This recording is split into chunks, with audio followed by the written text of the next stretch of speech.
G'day, Money Miners. We've got a bloke, first name Trader, last name Ferg. Do you even have a last name? You must. Don't let that get in the road of a good story. Cobber, you were, we talked about it previous in the show. You were one of the, I guess, in the inception of Money of Mine, you were one of the first guys we were really following and loved your insight. And it's bloody glad to have you on now that we know a bit more.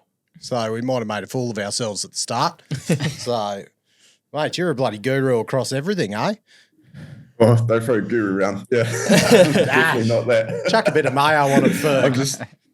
I'm just trying to survive in the markets. No, loving what you boys are putting out there, and it's an absolute pleasure to be on. Yeah, I'm tuning in for all the stuff you're putting out and loving it. So, yeah, well done to start with before we get into things. Well, you cover everything that we love between PGMs, coal, uranium. I know early on when we were following you, you're heavy on the coal. So we're gonna rip into the lot today, mate.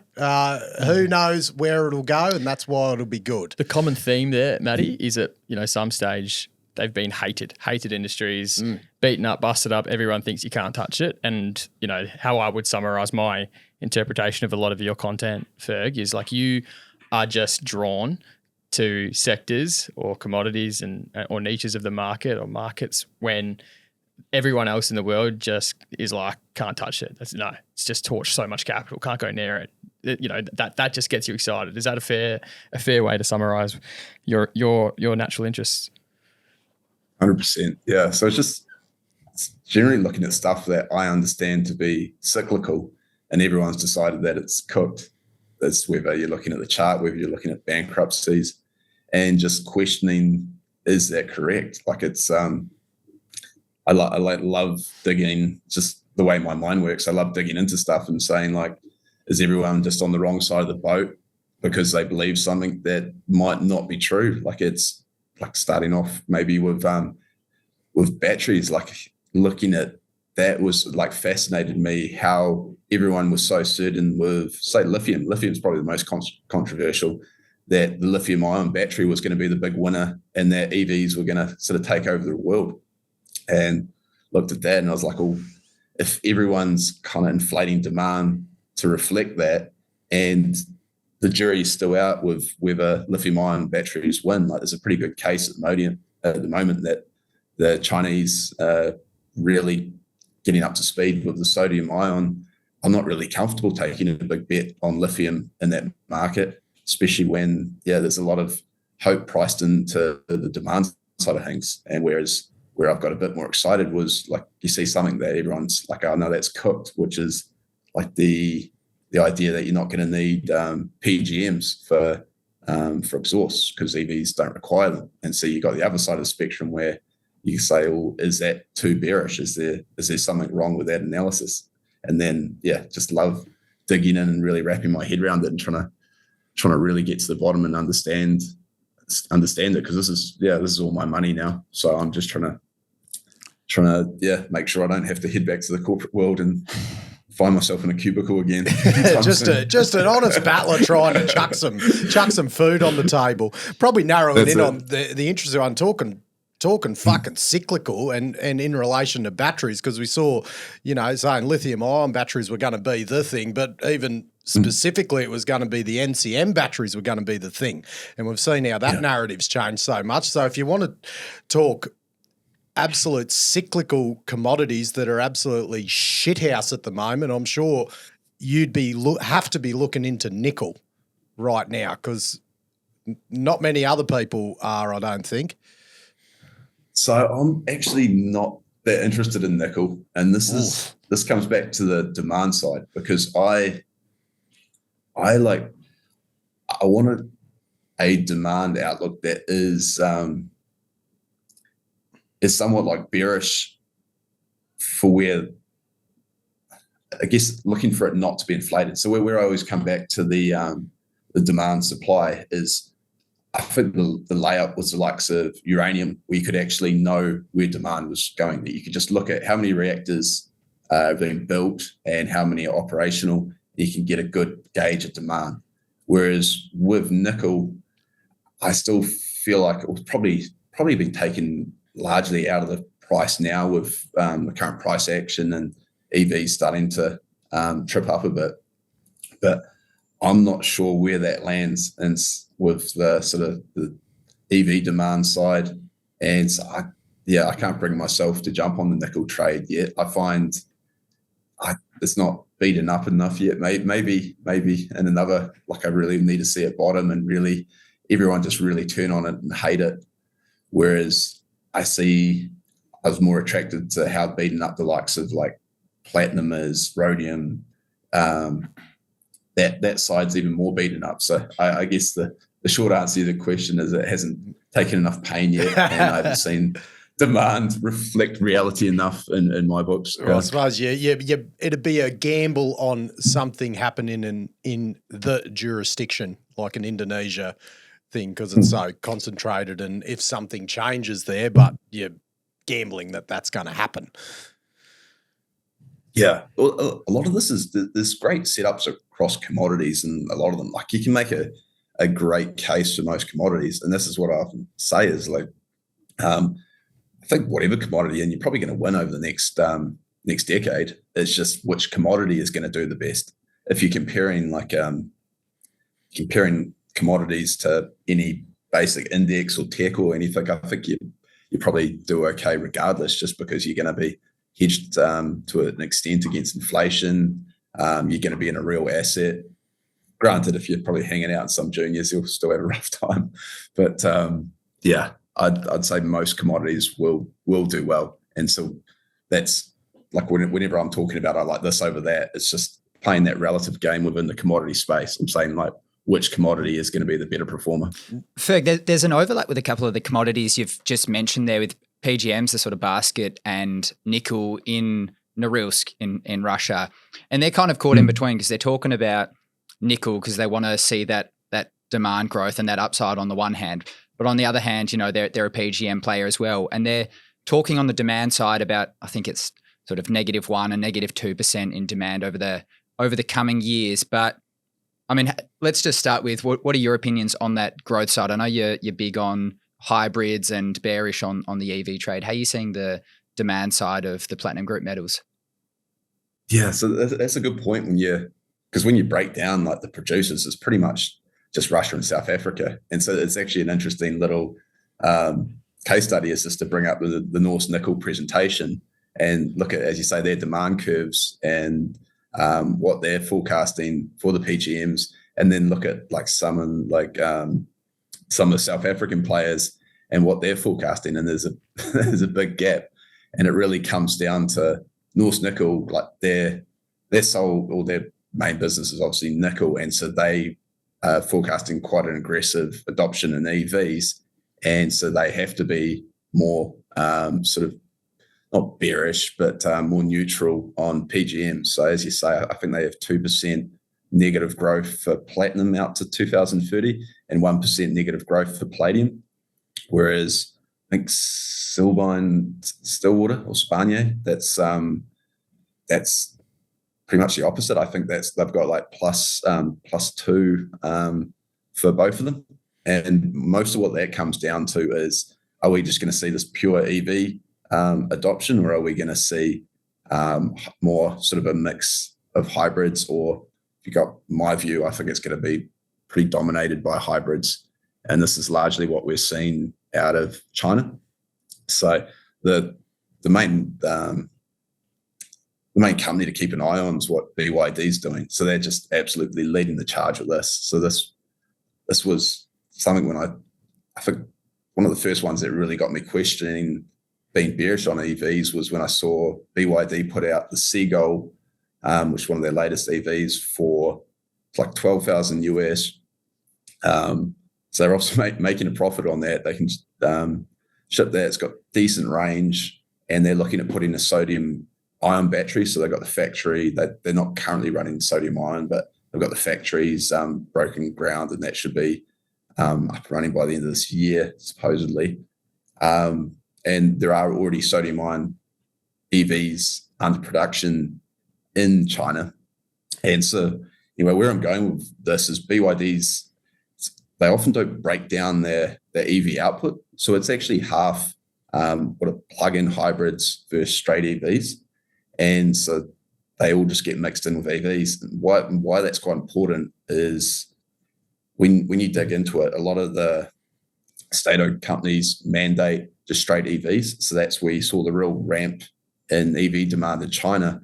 But retail wasn't really that interested in straight EVs. They were far more interested in hybrids. So if you look at what the best selling cars are in China, of the top 3, 2 of them are actually plug-in hybrids. So they get all the subsidies, but they're still running obviously an internal combustion engine, and you can plug them into the wall socket.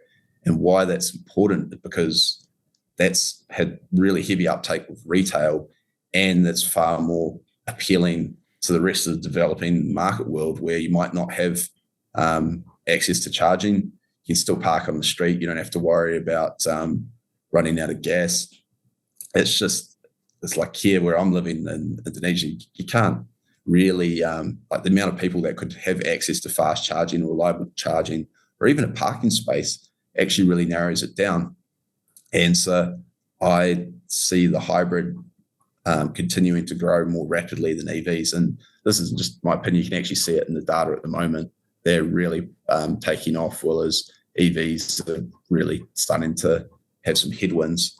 And tying this back to PGMs is that a hybrid, just because of the way you have to switch between the engine and the battery, because it's so start-stop, you actually need 10 to 15% more catalytic converter. And so this takes like the narrative that there's going to be no demand for catalytic converters and PGMs, and actually flips it on its head and says, actually, this is going to be a large driver for PGM demand. And that's what really fascinated me when you find the narrative is just wrong, then you can take obviously a large position. There's like a common theme in a lot of your positions, I think, Ferg, is you really identify where the inflection in narrative might be, and that to you is like the perfect setup. Yeah. We spoke very briefly offline, but one sector that I'm really keen to unpack your thinking on is you said you're looking pretty closely at some busted up Hong Kong oil and gas services companies of some description. I don't know what you're talking about there, but I'm fascinated, and I want to know why now is an inflection point in the narrative there. Yes, I'm halfway through writing a piece on this at the moment. So it's I have a mentor that been with for 10 years now. He runs a fund, and he was the one that introduced me to looking at stuff that's just hated, crawling along the bottom of the chart. No one loves it, but it's inherently a good business. It's just very cyclical, so very boom and bust. And so his whole game is just going around the world and looking for these bottom crawling charts and looking for signs of life. And then once you kind of see a whole sector doing it, you got to ask, like, yeah, why is the sector doing this, and what would start to turn it around? And then start digging through the financials. Like, I've got a whole metric run. It's some pretty simple stuff. Like, when does the dilution stop? When do they make their first dollar in net income again? Is the debt sustainable? Are there any maturities? And then just start combing through some of these smaller exchanges. Like, picked up a few of these names in the Singapore exchange, and now moved on to Hong Kong. Hong Kong's quite interesting as well, because the market's taken an absolute smashing, and now they're kind of the Chinese have decided like that's enough pain. We'll kind of maybe put a bit of support under it as well. So you've seen it pretty broad based, and then some of these companies that I'm looking at, they're breaking out as oil was getting smashed, and that just shows like there's just no one left holding these things at all. It's probably at this point it's just insiders or a few people like me that like getting going in early and taking some pain. And so yeah, I'm in there, and what I'm looking at is, first it was OSVs, so it was kind of like the sea trucks, call them, like just offshore service vehicles. These are guys that tear around and give support to the offshore platforms like semi-subs, You've got some ones that are just straight like kind of engineering companies that do all like the pipes, all the do a lot of the services that offshore oil needs. It's all quite tied to the offshore oil industry, which is a whole thesis in itself. If don't know if you want me to dive down that, but this is all like an extension of a thesis that I had for a while, was that essentially shale's not going to be the big savior moving forward, and we're going to have to go back to offshore oil, more capex heavy, more long cycle, and all these guys that have been left for dead, supposedly stranded assets, they're all going to be needed again, and they've quite lean operations now. And when cash comes flooding in, you'll hopefully see some fireworks if you've got a long holding time frame. Is catalytic converters the only thing you're sort of betting on for PGMs, like any weight to the use in hydrogen as a converter or anything like that, or it's all honing in on this PGM, the plug-in hybrid theory, essentially?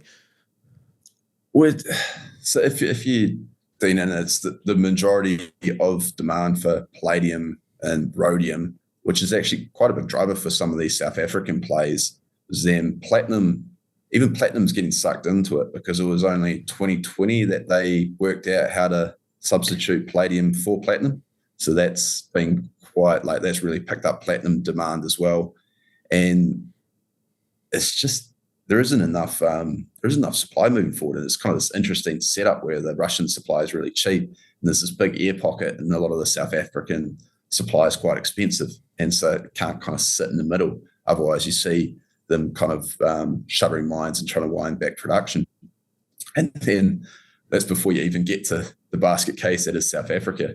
Like we'll know in the next, I guess next week or so, who the election, whether they decide to be adults and go with the Democratic Alliance, or if they decide to throw a spanner in the works and go with the EEF, which is Economic Freedom Fighters, or forget what the actual, which are that they're going to be pretty bad for South Africa. Talk about nationalising mines and stuff. So that's important, because 70% of PGMs come from South Africa.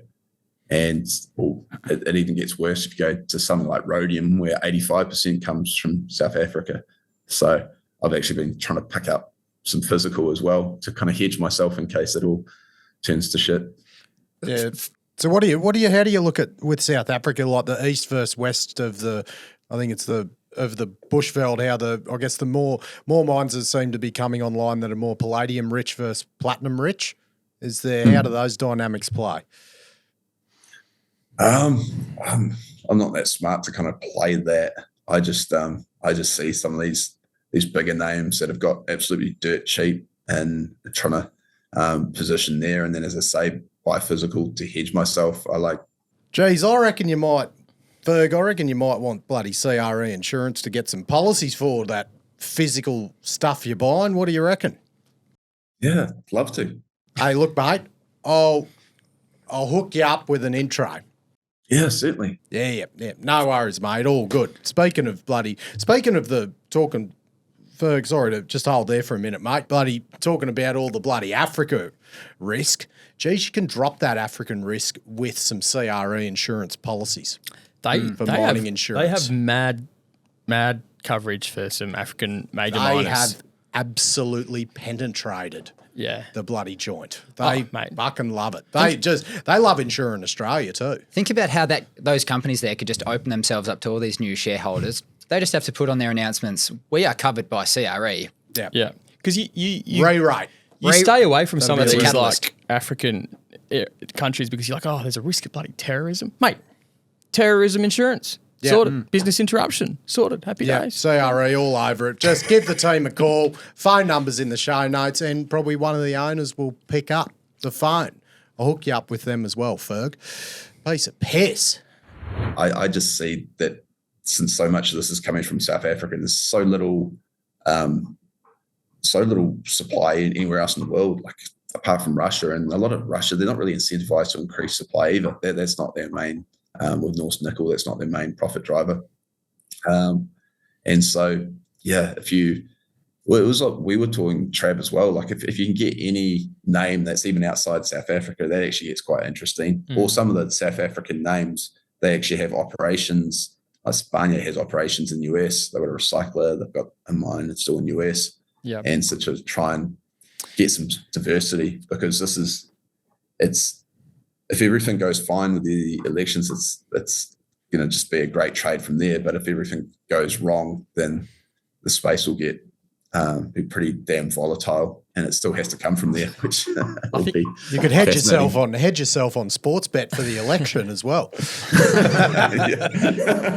I think Impala's got some Canadian ops that are kind of loss making in some respects, and then you've got Zimplats is the one that I find fascinating because they're, majority owned by Impala, but their ops. If you buy the ASX company, it's a $2 billion market cap, of which 87% is owned by Impala, but it's exclusively the Zimbabwe operations, and I know it's palladium dominated. But yeah, that to me is one that's worthy of further investigation, I think. But yeah. How do you think about like what Trav touched on there before, the inflection points and where we kind of are? Because I know with uranium, for instance, Ferg, you were there quite a few years back.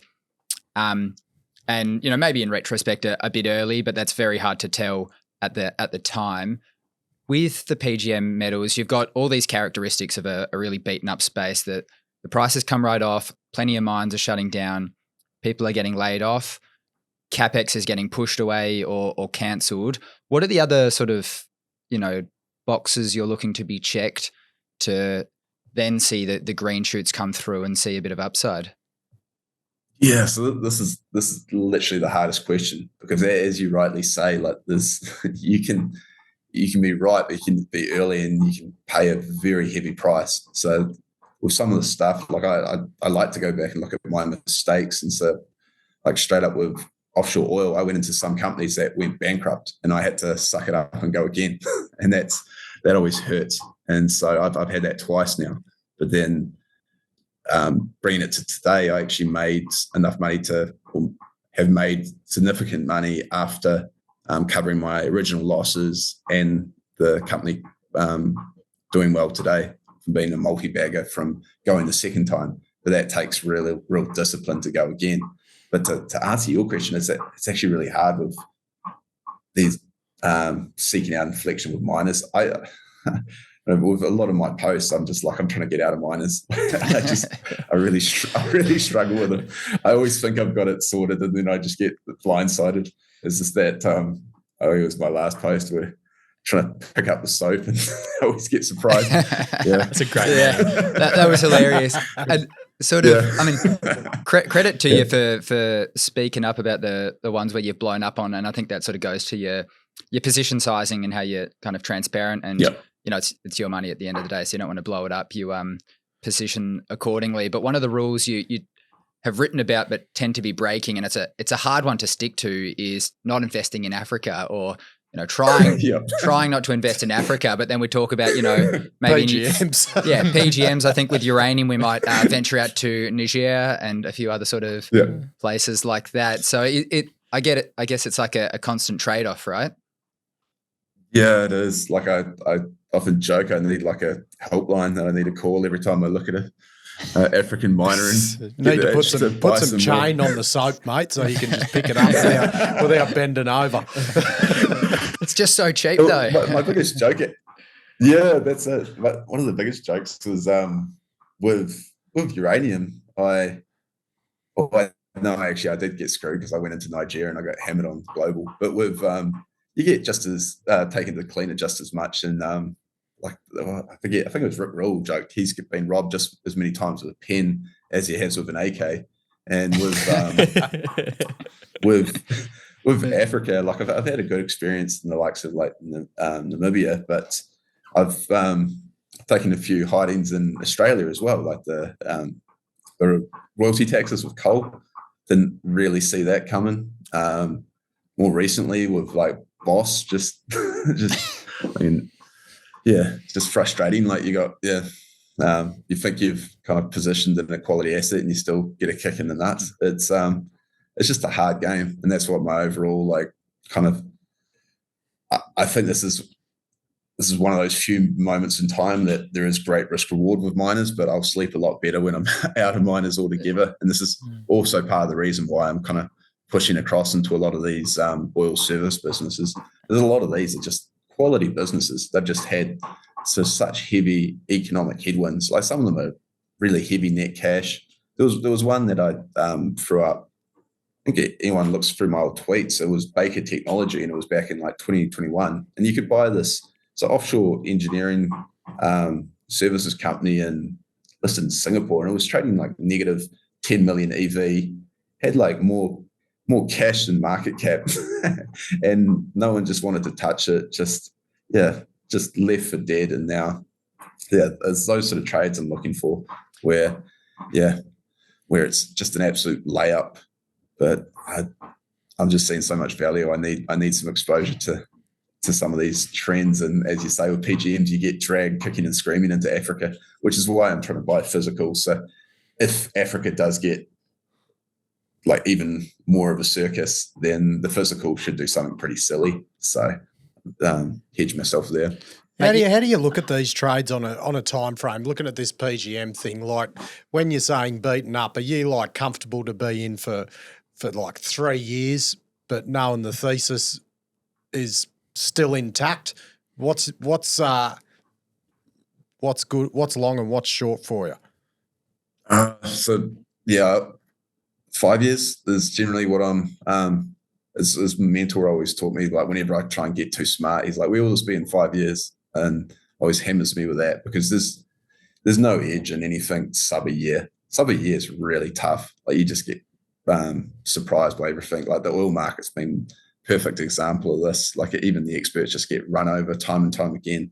Short term, short term's way too hard. There's some people that do it well, but I'm not smart enough. So 3 years is my kind of starting time frame, and more towards 5 years would be where I've been looking to exit from start to exit. Yeah, and that's actually been an observation with a lot of the money I've made in my portfolio.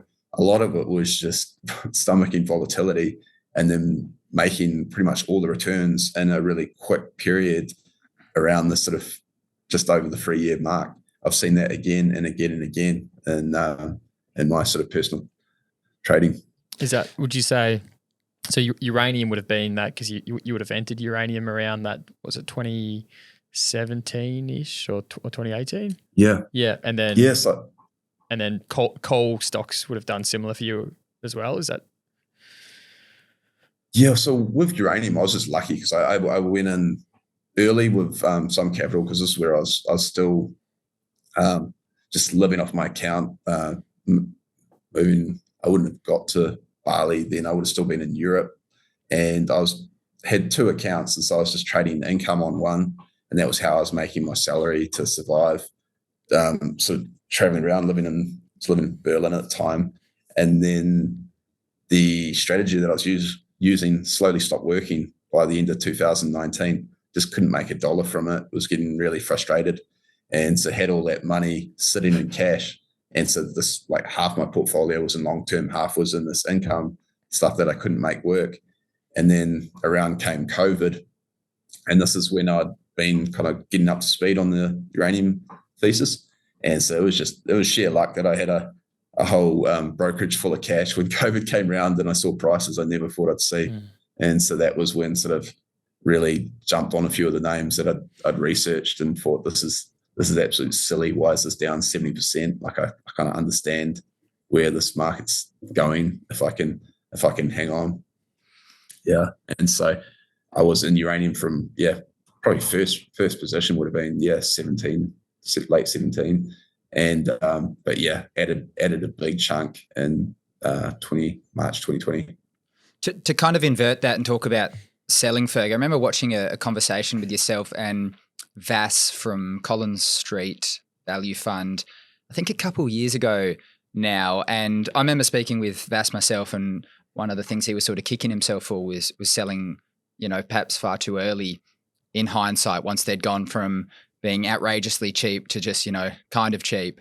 How do you think about selling and think about valuations on the flip side once the thesis has kind of started playing out?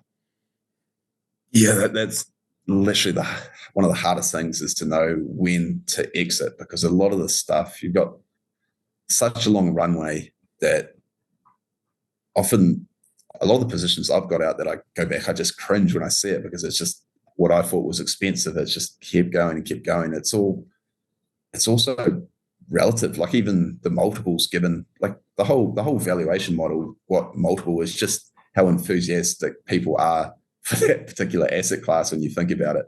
And so like, how do you measure enthusiasm? Well, you can see something like NVIDIA, people can get pretty bloody enthusiastic and give it a pretty crazy multiple. So I always try and tie it back to have an exit plan based on, so I have a whole exit plan for uranium, which is just slowly scaling out based on signals I see out of the market. So first might be like market signals, like I'll take 5% off when I think it hits where I think it could be the incentive price, say like 120 a pound, I'll take 5% off. Once I see spot really start to massively overshoot, term, take another chunk off. Then there's a whole list of those, and then there's like 50% of it's behavioral. So everyone that I've, like, maybe I talked about uranium one time to my mum, she rings me up and says like, so when you put an extension on the house or something, like, I'll be like, okay, there's another chunk off, and mum's now interested. That's great. And then you got like barbecue, taxi driver, like all that sort of stuff. You just, as you've seen these play out, you just get more and more aggressive. And then there's others which are really clinical, like the probably the easiest one to exit will be like the offshore drillers, where you've got these drill ships that you've got a limited supply, again, having the last of the reactivations now, you know where roughly what the replacement cost for them will be. You know that there's no capacity to build them. And so you'll just be keeping a close eye around the world. When's the first one, a new build being ordered in the shipyard? How long is that going to take to deliver? And then once a few of them start getting in the pipeline, you know, you need to slowly start scaling out. And yeah, just trying to have a workable exit plan for every commodity I'm in. One of the things you've spoken a bit about recently, which is super, super fascinating, we speak about it from time to time, is passive investing. And that's played a phenomenal role in the likes of NVIDIA, which you've just mentioned there. Does that factor into, I mean, I know we're talking about much, much smaller companies, but does it factor into your thesis? You know, is that another check in the box on the way up when they start getting included in indexes and so on, and again lifting the multiples and the enthusiasm far beyond what you might have foreseen? Yeah, 100%. Like, it's where the big money's made is picking something when it's hated, and then seeing it start to get included in more and more and receive more and more flows. Like, you've seen some of the Australian uranium companies get start to get included, and then you just see them become more and more liquid. I like the fact that kind of avoiding a lot of the passive flows at the moment, because I think there's going to be a real reckoning there.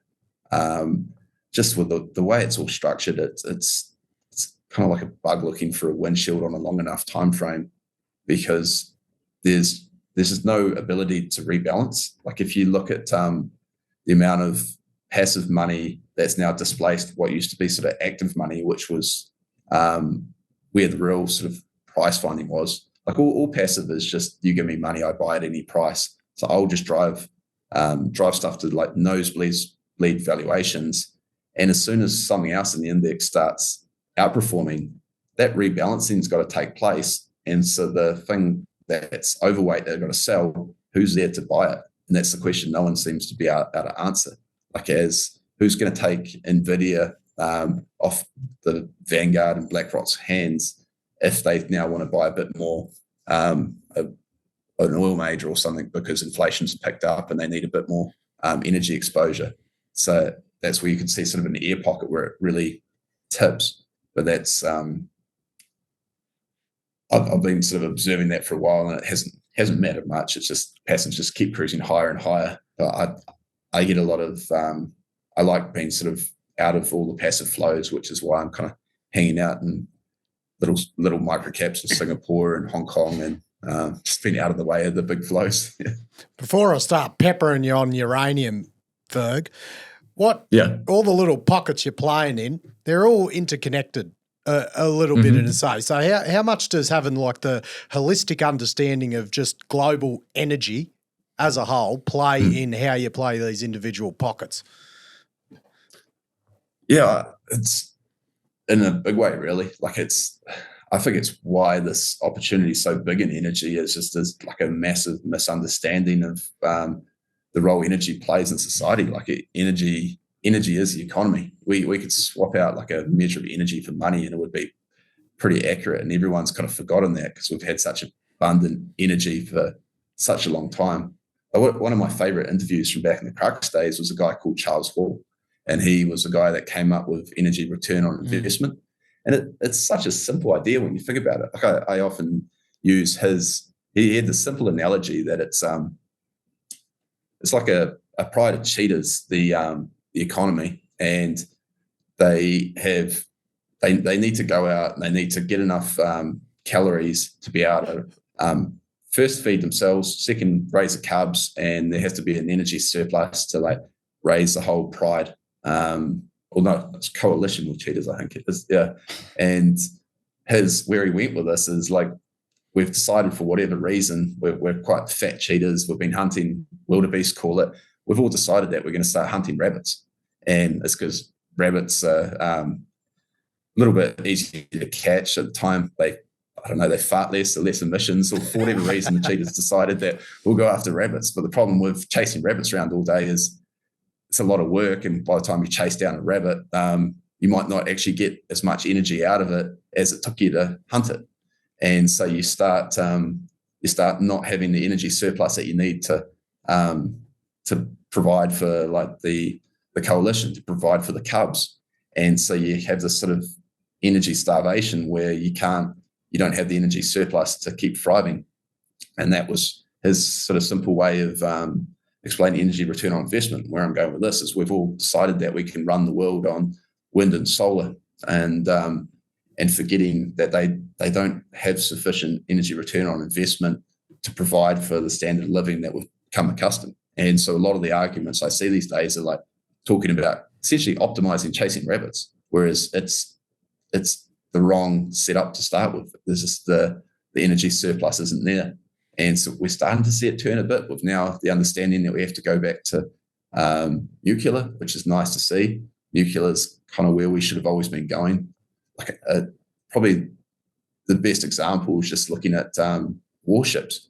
Like warships have perfectly climbed the energy density ladder over time. You can't talk about having a warship powered by wind power. Like they had to go straight to nuclear because it's just common sense, and yet we don't apply that common sense to the economy. And so, yeah, a lot of what I'm seeing is just a complete misunderstanding of how energy works, and I see that as being a massive tailwind. If you get into energy, it's a cyclical sector. It's been massively capital starved. So you're going to have this huge tailwind for years to come. And so that'll make up for me picking some duds and making a lot of mistakes in the market. If I have this big tailwind behind me, should still give me a decent result over a long enough period. You reckon Ferg's on to Silverstone? Mate, he's that deep into power. Mad not to be. Talk about focusing on energy. Imagine if Silverstone IPO'd. I reckon Ferg would take the whole thing. Bloody... Nah, because he looks for hated sectors, hated commodities, hated businesses. Silverstone's universally loved, and I think for that reason it's out. But he would understand the investment proposition better than anyone because he gets energy. Well, they're parallel in their understanding, Ferg and Silverstone's understanding of energy. Do you think that's right, Ferg?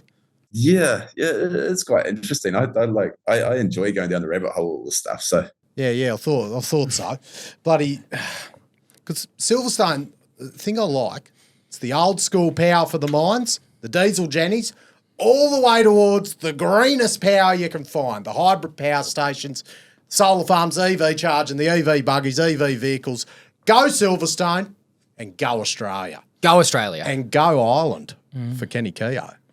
And go He gets silverstone to islands, not island, but separate islands. I've seen power pop up on islands that have mines that never had power before until Silverstone was The there. cherry on top is he gets out there himself. Loves it. Yeah. Loves power. You're dealing with people at the top there. Yeah, see, Ferg, get in on it. Yeah, I would, but I don't want to jinx myself. How do you mentioned Namibia before. You had a bit of a win there. Want to just contrast Namibia to the Athabasca Basin, because I think we talked to Mike Olkin, and the way he explained like MacArthur River and Cigar Lake is like literal wonders of the world in terms of like they are in the absolute middle of nowhere, friggin' snowed under half the time, and to create an operation in the Athabasca Basin, albeit extremely high grade, high quality assets.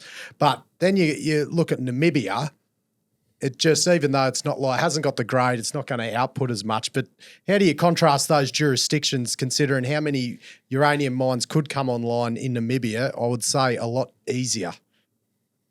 Yeah. Well, to start, what actually got me into Namibia wasn't so much like trying to be smart with the geology or anything like that, because I don't back myself on being smart with mining at all. If anyone starts showing me grades and trying to sell me on that, I'm way outside my circle of competence. The only reason I went into Namibia was because it was with the case of Paladin, it was a mine that had gone bankrupt, written off a whole lot of debt. So you got a lot of the equipment, you got an operating mine, and then you got the market deciding to absolutely trash it during COVID.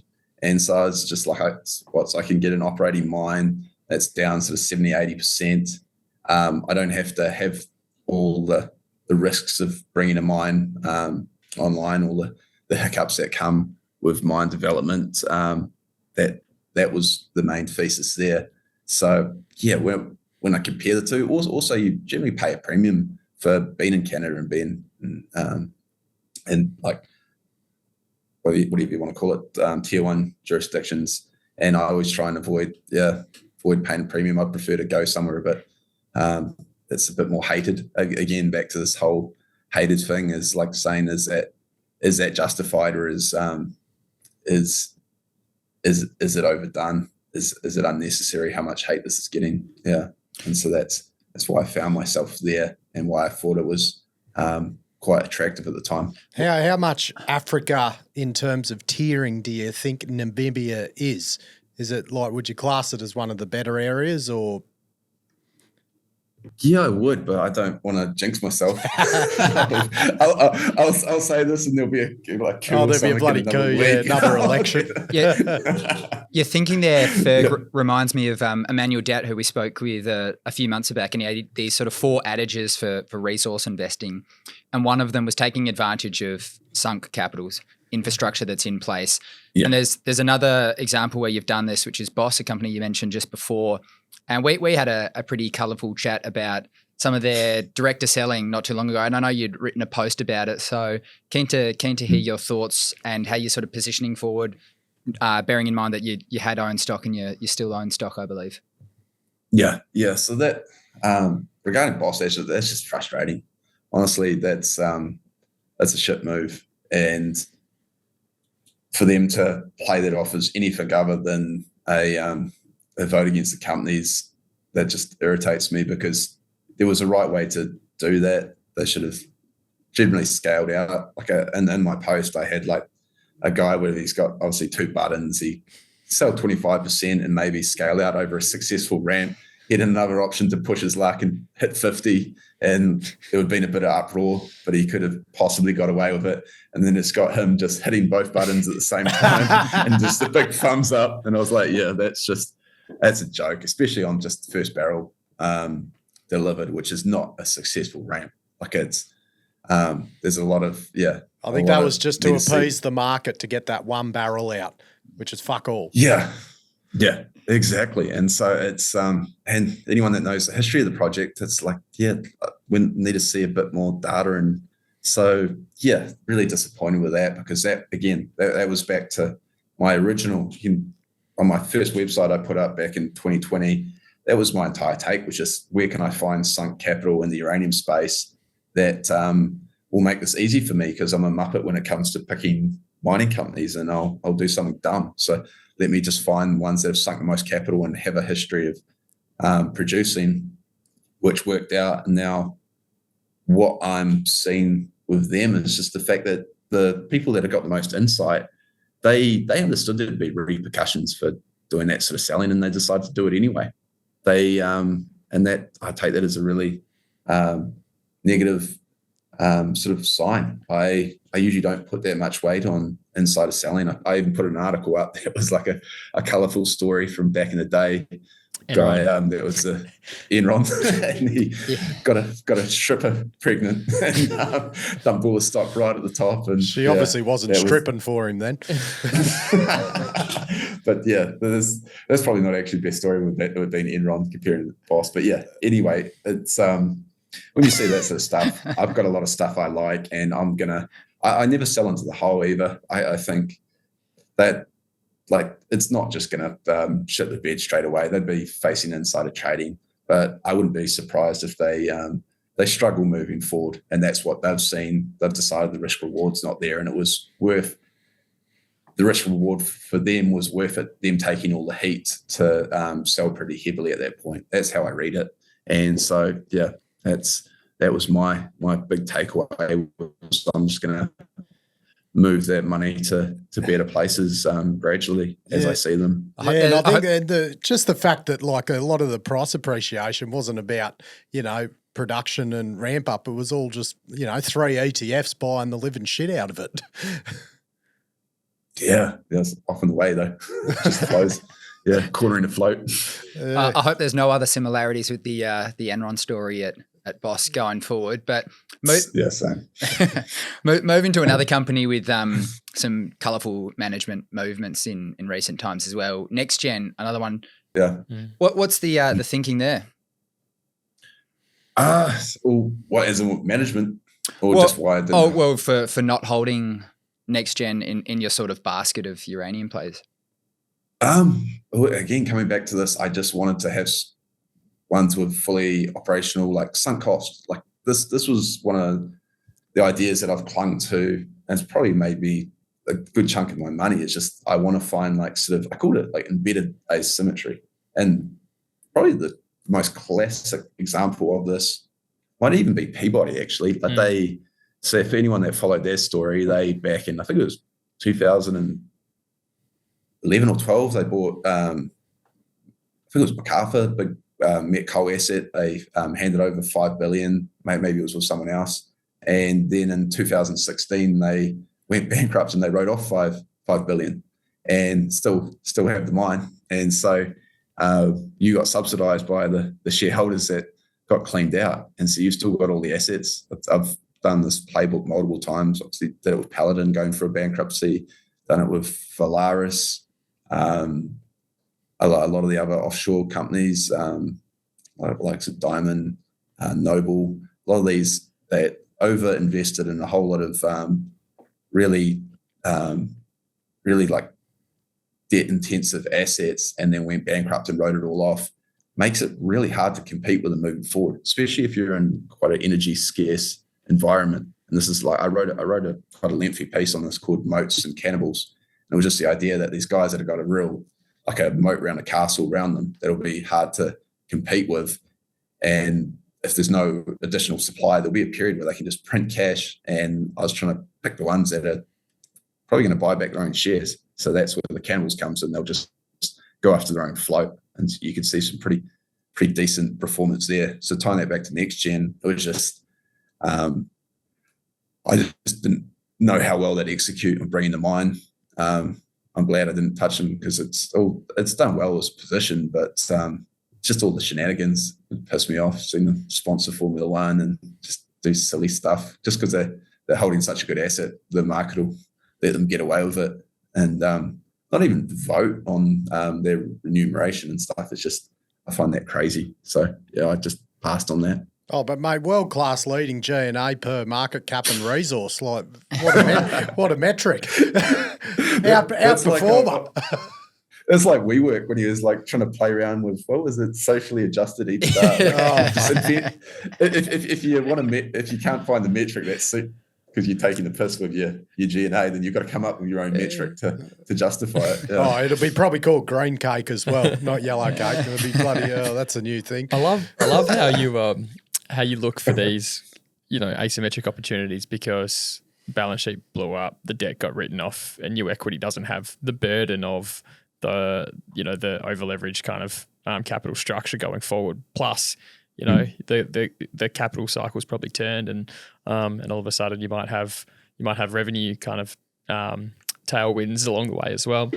I even think MP Materials comes to mind as one of those in the rare earths space, and I know it's maybe a bit of a hated commodity, but it's one that you won't touch. I'm keen to know why that would be, Ferg. Yeah, so I actually did a really deep dive into rare earths. Would have been back in like 21, and as I got more and more into it, I just ended up thinking it was like too much in the too hard basket. So to start with rare earths, China has an absolute monopoly, and they understand the strategic significance of it. So they've absolutely subsidized the hell out of that market. And the best way I've always found to explain it to people is, if you understand like a raw commodity to like the finished product, there's got to be a certain value add that makes it worthwhile. And so like an example would be iron ore to finished steel, you're looking at 300-400% value add, which is obviously labor, energy costs going into that, all the equipment. So what China are doing from the raw rare earth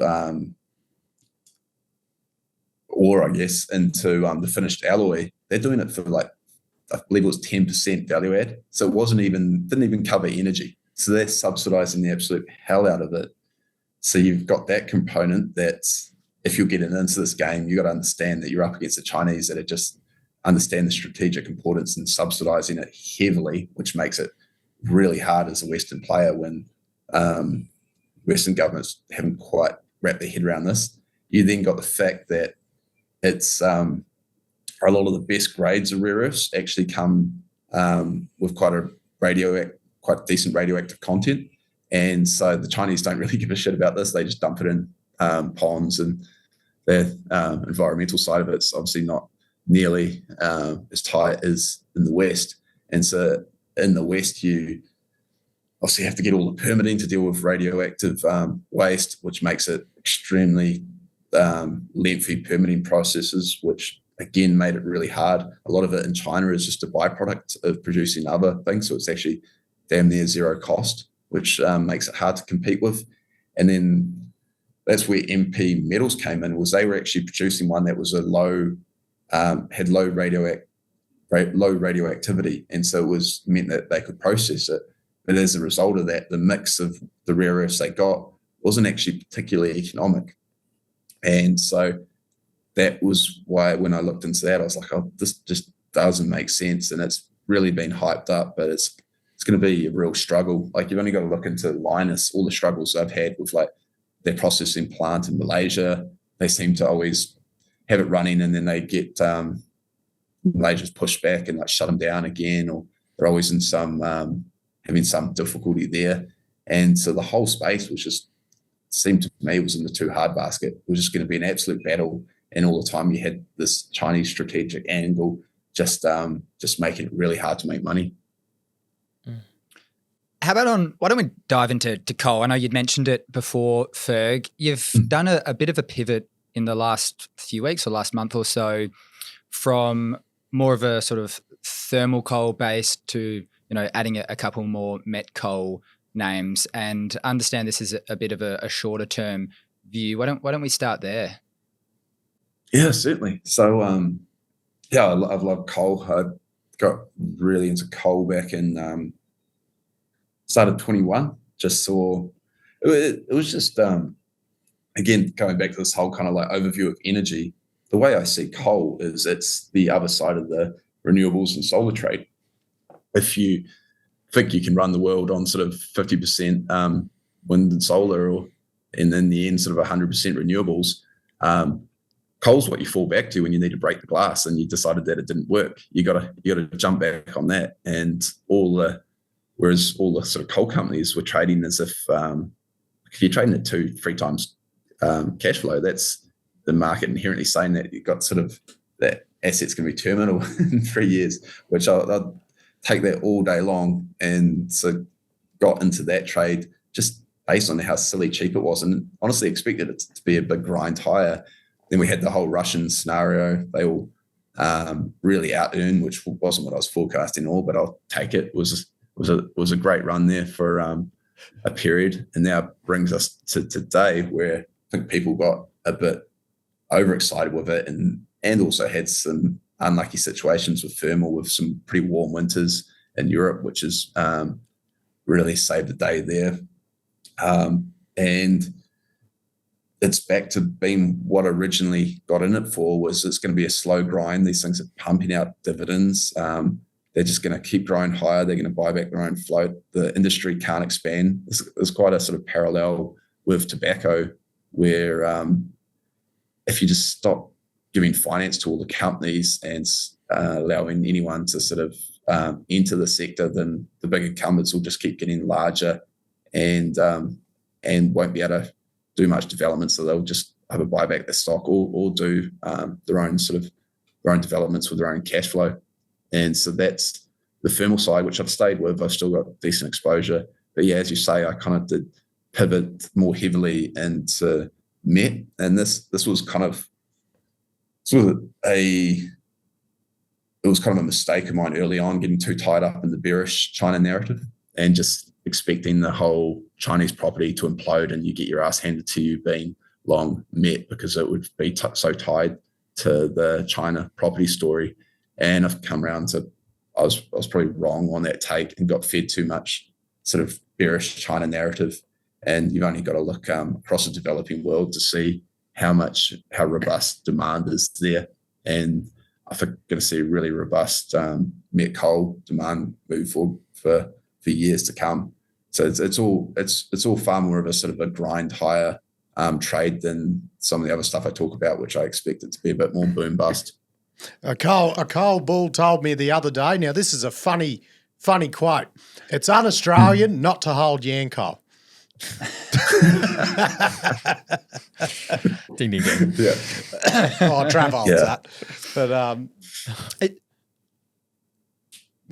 JD, roll it. So, Ferg, you mentioned sort of two different aspects there, changing your view slightly on China. This is on the met front versus the whole met demand being lifted by the developing world who want to, come out of being developed and become a developed country. So how much is it of each of those? Is it not being as bearish as you once were on China? Is it a bit of both, believing in the India, the Indonesia and these sorts of narratives? Yeah, so it's just seeing sort of China. I don't see sort of the whole implosion, devaluation, that story. I just see them sort of just lowering their growth and muddling through. The story that I really wrapped my head around more recently was the idea that a lot of the developing markets are going to start trading back and forward with each other with their own currencies, and that's going to really open them up to a lot more growth.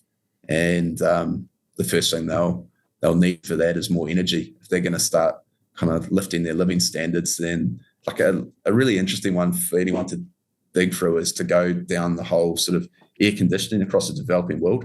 Like we all talk so much about bloody AI and data centers, and I think it's like 85% of growth in electricity over the next few years is all coming from developing world, and the vast majority of that is going to be just a lot of the developing countries catching up on AC. Yeah. Lethal humidity, as Twiggy says. Yeah. And so, yeah, it's these really simple trends. And then it's just fascinating when you look at just how some like the EIA just cling to their projections that all the developing, like the likes of India and a lot of Southeast Asia will be providing all their additional electricity with wind and solar, where they need base load at night to run all this AC. And wind and solar don't provide that, and they're not actually particularly good spots for wind and solar either. And so it's all going to come from coal demand. India was the funniest, actually. They held, I think it was the G20 in it was New Delhi, and they were supposed to be sort of reaffirming how much wind and solar they were going to be. And when everyone turned up for it, they actually said, "Yeah, no, we're going to actually add another quarter to our coal capacity." So that was a bit of a pivot that everyone wasn't too happy with. But yeah, it's just the reality. The Indian minister said, "I will not sacrifice my growth. Like that's the end of it. Like I'll do whatever I need to do to maintain growth." Yeah, on energy, and I want to ask about, like, I guess the vertically integrated look at uranium and nuclear, because we just seen last night, I think the conversion prices are above $60 a kilo now, which is like 15x of what they used to be. And just, it's all heavily publicized, how this whole, between the enrichment conversion and the structural supply deficit, what everyone's view is. But what is your view on how this is all going to work in, say, the next decade? Well, in what way? In enrichment, like between Russia controlling the majority of it? Or? Just your take, pretty much your take on supply and the bottlenecks of conversion, enrichment, and do you think it's all going to happen?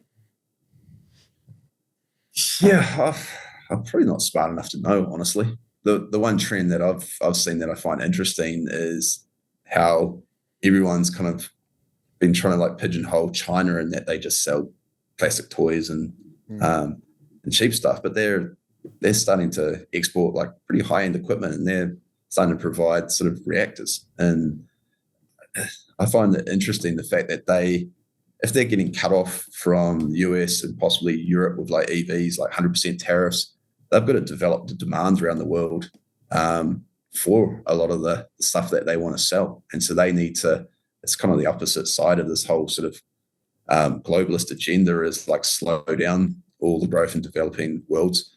The Chinese, and by default sort of the Russians tied in with the commodities, they need to like boost demand within the developing world. And so they're going to be selling reactors. They've been delivering them on time, selling a lot more sort of high-end equipment. And so to tie that to your kind of question, like kind of see them almost being like a complete separate supply chain. I don't know where that leads, whether that's like to uranium prices, and obviously you got got all the problems in the West of not having enough conversion now, that cutting Russia out of the supply chain.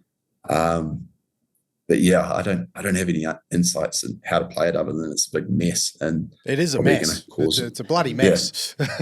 Yeah. But one of the other commodities I'm sure our listeners are keen to hear your thoughts on is gold, and you've written a couple posts recently with, again, some pretty hilarious memes that you tend to chuck through your pieces.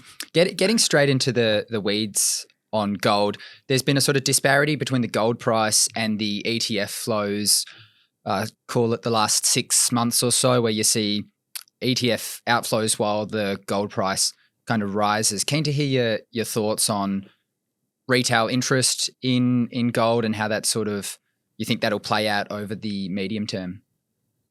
Yeah, so this is something I've found fascinating, because I was completely wrong about this for a while. I always viewed gold as a political metal, so I was like, why do I want to get involved in this, where the paper market can just expand, so you never really get proper supply demand to drive the price? And so this was my take for years. Like, if anyone watched any of my interviews, I never even wanted to touch gold till probably start of this year, when sort of worked out that what I was seeing was the paper market getting taken out. And that's what you're mentioning, where historically, whenever the gold price would rise, there'd be more interest in the ETFs, in the Western-owned ETFs, and there'd be sort of people piling in. But what we've actually seen is, as more recently, you can see it if you bring up GLD, as the gold price has risen, the holdings have been going down. And so what that actually means is that there's just been particularly on the Shanghai, there's always been, or recently there's been just a continual premium, and they're just sucking all the physical out. I always refer to this silly cartoon of the Chinese throwing cash over a fence and the West throwing gold bricks back. They're just hoovering up all the physical. And this ties to what I was talking about with like the met coal trade, where there've been more needing to be more developing market growth. One way for that to happen is the Chinese to have do settlement of international trade with developing countries in net gold, and so they need more gold for that. Gold needs to be revalued, and so the paper market needs to be taken out for that to happen. So it's a pretty bullish case for gold, and that was why I kind of decided I needed some gold exposure, both via miners and also via physical, and that's really changed my view. I also changed my view on the sort of oil to gold ratio. I kind of had originally seen that being range bound and oil really outperforming gold moving forward. Now I see a scenario where it'll look like one of those charts on Bitcoin where you sort of, if you apply mean reversion to it, you'd be completely wrong, and that gold's just going to shoot to a crazy ratio to oil, because it's just the oil market's so much bigger, and if it's the gold market's going to be able to be settled against something, it's got to really grow. It's got to be a lot bigger. So you could see gold, triple, quadruple, have to significantly increase in value for it to be able to take on that purpose. I think so I've got bullish. Yeah, I think like Matty said, there's a lot of ties throughout the various theses that you have, and the gold thesis has certain ties back to Russia invading Ukraine and the US actions on the Russian reserves, and that has ties in with your coal thesis and all that sort of stuff. In terms of how you actually play this gold thesis, we've spoken about physical there. Then you've got the miners who historically haven't really performed so well in terms of returns to shareholders. I know through Subplier, which we spoke about with PGMs, they have gold exposure as well. Are there other companies you sort of look at in expressing your view on gold, or is that not how you'd be interested in playing it? Yes, I did. I spent so as soon as I kind of arrived at that conclusion, I was like, the obvious way to play this trade is just to go around and find someone that's got gold exposure that's so far above where the current price is that it's priced like nothing. And so you get sort of an out of the money call option. And if I'm right on my thesis, that will go in the money and make bank. And that was what I found with Subplier, because they were almost getting no value for their gold assets, because they were such, I think for a while there, the break evens were up around 2,000, and gold was obviously under that price for most last decade. And so they don't get much value for it. But as it rises through it, they've got pretty significant production, and so starts to be quite a decent profit driver. And then that also tied into the whole PGM. I try and tie as many things together, because I know I'm going to stuff some things up. So if I have a whole lot of different things that could go right, then it usually carries me I think I had this one tweet I did quite a while ago, and it was like, of any success I've had trading, I think it's 50% asymmetry, 50% luck, and the rest is like insight and talent. that whole kind of out of the money call option, dynamic, reminds me of a quote from a former guest we had, Nathan Stoidis, who said, it's a gold bull market every single time Mount Todd gets a rebirth. And I reckon, Rick Rules had some success trading that very kind of out of the money dynamic with Mount Todd in the past as well. So yeah, there's a call option one for you. I'll give us a bit of insight into buying physical, and does it vary on how much you're buying, whether you're going to go through like a PGMs, for instance, like a Sprott physical platinum palladium trust, or in contrast to actually buying the physical, storing it, drawing up your own contracts? What's the ins and outs of it? Yes, I'm in the middle of trying to do that all now. So sounds fun. I've heard.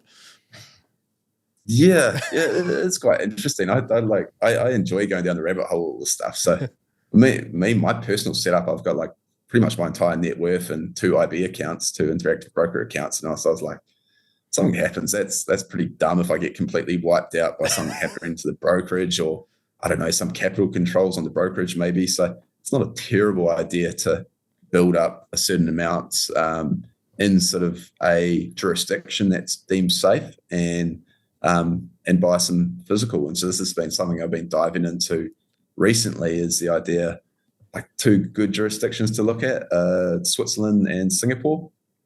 You can purchase physical, have it in a vault, and you generally pay about 0.5% a year to hold, to have it there. And then there's also interesting stuff you can do. Like I recently interviewed Andy from Finding Value Finance. He was the guy that introduced me to the idea of you can swing back and forward between your weightings of the precious metals within your said vault. So when you see, say, platinum get like real cheap, you could dial down how much gold and silver you have and dial up the platinum. And then when platinum gets expensive, you swap back the other way. And so he's done this quite successfully over time. And so I found that really interesting, because I never really liked the idea till more recently of just having a whole lot of gold sitting in an account and you have to pay yearly to hold it. That didn't sit with me. I was like, I need to make my capital work a bit harder. But I've kind of come around to the idea of probably should have, like, this is a decent insurance plan. And also, if I'm going to sit in some of these South African miners, probably having a big chunk of platinum could be a really good insurance against something going wrong in South Africa. So is the half a percent interest, is that better bang for buck paying that in your own vault compared to going through a broker, them taking clips and that sort of things? Yeah, well, that's the interesting comparison, honestly, is like if you go and buy Sprott, off the top of my head, I'm going to guess you wouldn't even get their platinum and palladium physical vehicle. I'm going to guess you're probably paying more than 0.5. Might even guess that you're paying 0.8 or something. So you're actually paying more than having the physical. And then with the physical, you own that. It's fully allocated to you. It's got no one's on the financial system's got claims on it, where you can get into all sorts of monkey business with. It'll be interesting to see if what I was talking about with gold paper mark getting wiped out, what happens to something like GLD, like how much physical do they actually have? So you could have some pretty negative outcomes there. Whereas if you have physical, you own it, it's yours. Yeah. And even get them to deliver it to you and bury it in your garden if you're that way inclined. Chuck her in the shed. And does it cost anything on the trade? But like when you buy it and then you sell it, is there brokerage on that, or how's that work? Yeah, so that's the prick. With I was trying to get a hold of rhodium. I like to I get kind of obsessed with stuff and try and go out there. I've got some at home if you want some, mate. I'll flick it over. Yeah. And so, the problem with rhodium is like how much bid off you're prepared to spend. Like I was getting some offers were like, 10, 15% over silver in some of the brokerage, some of the physical sort of providers at the moment. They're asking for 10% over spot on physical. So it is platinum and palladium, you're paying like 6%. Gold you usually get for 1.5%. So there's that whole factor just to make it a bit more complicated, like how much you're willing to pay up. And it's also sort of demand based as well, which makes it harder as a lot of this heats up. They can put a higher they can demand the higher premium, which isn't easier. But then also you could look quite silly if you kind of passed on a 10% on rhodium and South Africa completely goes complete shit show. Then rhodium, we've seen what happened 2 years ago with it. It went absolutely crazy. It was like 6,000 to 30,000. So if South Africa got a lot of it's 85% of global rhodium. If that got all taken offline, you could expect to see a pretty crazy price on rhodium, because that's not interchangeable in the catalytic converters. I've looked at buying some palladium and platinum down at the Perth Mint here, and I'm pretty sure you have to pay GST because they're not deemed precious here. So that's another 10% on top of the all the costs. Yeah. Just buy it through Money of Mine, mate. You claim the GST back then. Fair. All over it. Straight into the bass. Ferg, one I can't believe we haven't talked about yet is tin, and you'd done a write-up and you'd spoken about it, I think in 22, and in 21 you'd spoken about tin. So you bought MetalsX recently and became a tin baron. I think we're fairly familiar with the sort of supply demand. We've had some really switched on people, which I know you've referenced as well, come on and talk about that. Interested to see what really stands out for you, what the reason is why you picked Metals X versus an Alpha Min. I think I can guess it, versus potential other sorts of players. And ding ding. Tell us something we don't know, Ferg. You're very little there, Manny. So yeah, the obvious reason why I wanted into Metals X and not Alpha Min is I'm still suffering from PTSD of being in Africa and jumping into the DRC with another big chunk of money. Wasn't particularly appealing. Obviously, Alpha Min, if it was anywhere else, I'd be all over it. It's a great asset, and I won't debate that. When I got into Metals X, it was actually trading quite a bit cheaper than Alpha Min, and if you've looked how they've traded historically, Metals X has actually got more torque to the tin price. I found that interesting. I was also a fan that they finally decided to start doing the buybacks. All $300,000 worth. Yeah, exactly. It's a start, but it was more signaling they weren't going to keep doing all their silly insider transactions and pissing around with that, which was hopefully to be more shareholder aligned. But as you say, we kind of hopefully see them continue on that trend. But yeah, I love tin as well because it really diversifies a lot of my portfolio. I pretty much run one big book of energy and a bit of precious metals, and so tin kind of marches to its own beat. I joke it's my play on sort of AI. It's going to have something that kind of works with all that narrative taking off, and I love the supply story, which I won't rehash out. As you say, you've had more smarter people on explain it than me, but I like the fact that it diversifies my portfolio a bit, and yeah, I know we can add much more color. But I would argue that your coal and your uranium are also AI bets as well. Yeah, uranium is coal. Coal is even though no one would want to admit it. Yeah. Beauty, Ferg. I think we've covered it all. Fucking sensational. Great to finally get you on, mate. I thought the boys had fallen out with you or something. I hadn't heard you mention for a while, but glad everyone's still getting along. So. You better bloody give your Substack a plug, mate, for giving us all the expertise and time. Yeah, so it's cheers. I appreciate you boys having me on. Substack is Trader Ferg. Trader Ferg at substack.com. That's where I do the majority of my work now, and that's about it really. Send out a weekly free email. It's just a article, podcast, chart, tweet, and something I'm thinking about. So yeah, that's pretty much it. Too easy. We're fans, mate. We won't take a clip off it. It's all good. So, for the plug. Yeah, I should have said that in advance. I appreciate that. Thanks for coming on and having a chat, Ferg. Appreciate it. Beautiful. Oh, I love it. Love it. Bloody good yarn. You know what I like about it? You said it to me before, JD. You don't need to know everything. You just got to have a good bloody... It's either going to go up or down. I like his mentality. I think I worded it slightly different. How'd you word it? He doesn't act like he knows everything. He understands what he understands very firmly. He understands his circle of competence very well, and he doesn't try to act sort of smarter than he is or whatever. He's a very smart. I think he's a lot fucking smarter than he lets on. He's a switched on guy, and he stays very much within his circle of competence as an investor. Heaps of respect for people that say, I don't know when they don't know. Yeah, exactly. Yeah. Unlike me, I'll just make something up. Yeah, right, let me tell you. Let me just lean forward with bloody confidence. Good on you, Ferg. Bloody I'm glad we finally got him on because fucking he was one of the OG people we talked about back in our journey. So who would have thought all we needed to do was reach out? There, who would have fucking thought? Can't wait to go to Bali for a couple of weeks. Well, we're due one of them. Get on the bloody milkshakes over there. Yeah.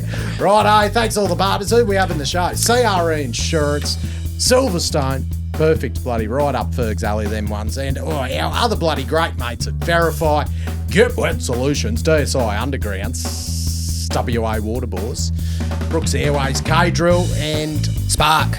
How bloody good is Spark?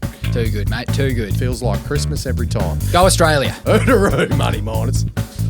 The information contained in this episode of Money of Mine is of general nature only and does not take into account the objectives, financial situation, or needs of any particular person.